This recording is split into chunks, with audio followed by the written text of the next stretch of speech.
Bonjour, je suis Bakar Fatimati, gérante du restaurant traiteur Tati Brochetti. Alors, je m'appelle Sobri Naftalian, j'ai 30 ans, j'ai créé ma société de production audiovisuelle.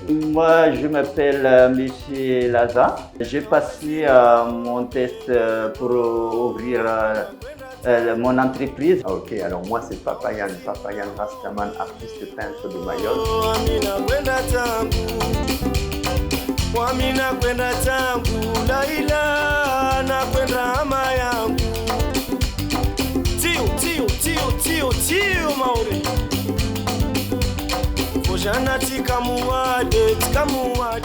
Alors ma première rencontre à Oudjerébou, j'ai trouvé une belle équipe qui nous prend bien en charge. On est bien rassurés, on s'occupe de nous. Donc à la première minute, j'ai senti que j'étais bien prise en charge. Alors pour Oudjerébou, en fait, c'est un cousin qui s'appelle Nassem. Il était avant directeur ici et il m'a conseillé de venir et d'être accompagné par la couveuse. Il m'a dit que ça m'aiderait à apprendre certaines choses avant de me lancer. Et du coup, je me suis dit, bon, pourquoi pas, hein, de toute façon, j'ai rien à perdre. Je suis venu et j'ai été accompagné 1 an. C'était 2017-2016 que j'ai entendu parler d'Oudjerébou par un ami qui lui avait été accompagné par Oudjerébou. C'était un ami qui vraiment était venu, qui était parti de rien, qui était parti des bas quartiers de Kaouéni et qui avait réussi à créer son entreprise. Ah oui, moi j'ai essayé de le suivre derrière. Du coup, j'ai suivi le même chemin que lui. Il m'a orienté vers Oudjerébou. Pendant 1 an, voilà, ils ont officialisé mon activité.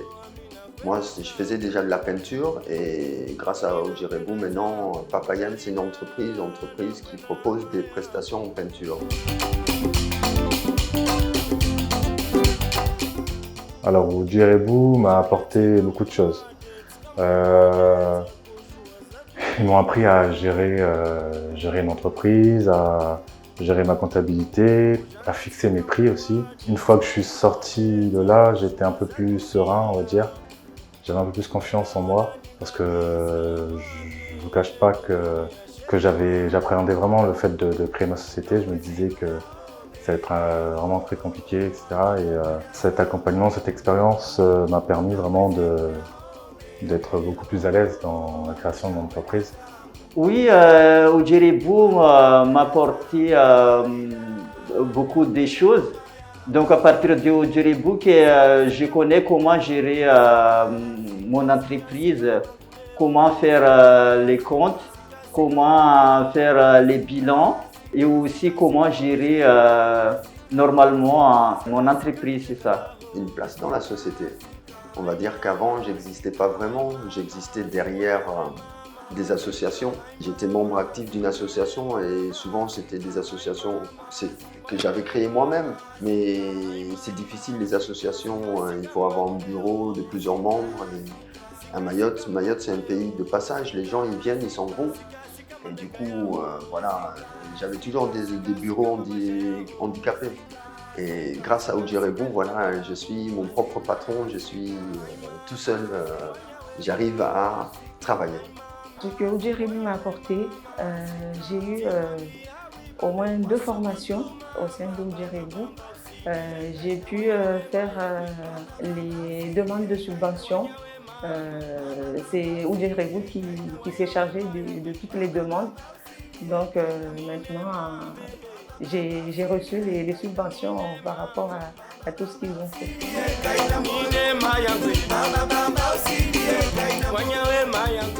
Franchement, si j'avais la possibilité de remonter le temps et si on me laissait le choix de revenir à la couveuse, je le ferais sans hésiter. Aujourd'hui, voilà, j'ai pris conscience vraiment de ce que m'avait apporté la couveuse. Et je sais que si je n'étais pas passé là, j'aurais eu beaucoup plus de difficultés à développer mon entreprise. Donc, sans hésiter, s'il fallait recommencer, je recommencerais. Carrément, je ne sortirai jamais d'Oudjerébou. Alors, je suis toujours chez Oudjerébou. Je ne suis pas partie et je pense que mon départ d'ici va être long parce que je suis à un bon endroit bien couvé. Donc, je suis bien là où je suis. Je ne sais pas si je vais partir d'ici. Si j'ai trouvé une difficulté, toujours je reviens au Djeribou.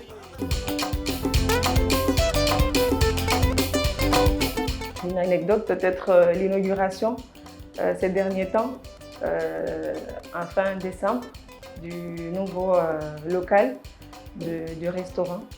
Ils sont venus, de toute façon, ils étaient toujours là. Donc, ils sont venus, ils ont aimé l'endroit et moi, j'ai bien apprécié par rapport à ce que eux, ils ont vécu. Ils étaient contents. Donc, moi, j'étais contente déjà de leur venue, qu'ils soient là. Sinon, ça n'aurait pas été la totale, quoi.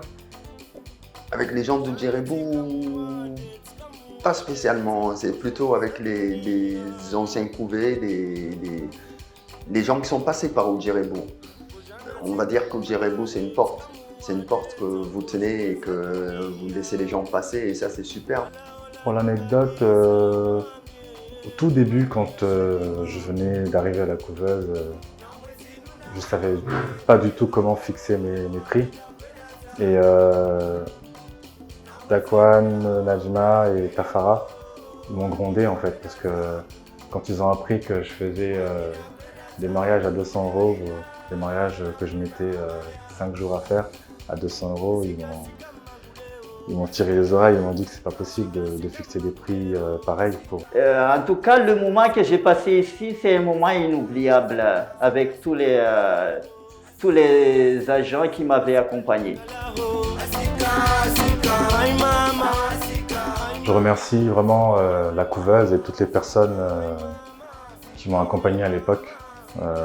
Aujourd'hui, sans eux, je pense pas que j'aurais eu autant de facilité à développer mon entreprise.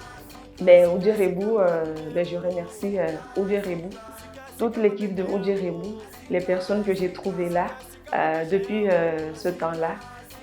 Je peux pas tous les citer, mais ils étaient là tous. Je pouvais parler avec n'importe qui quand je venais. Donc les remerciements, c'est pour tout le monde, toute l'équipe, que ce soit les anciens, que ce soit ceux d'aujourd'hui. Ils sont tous là à nos attentes. Alors moi je remercierai la vie, mes parents, mes enfants et tous ceux qui m'ont donné la force, qui m'ont fait croire que j'étais sur la bonne voie et que voilà, merci à eux et au Tout-Puissant. Voilà, Rastafari. C'est toujours, je reviens à appeler tout le monde, à ceux qui ont des projets, de passer ici à Djeribou pour monter votre projet et pour que vous deveniez chef d'entreprise.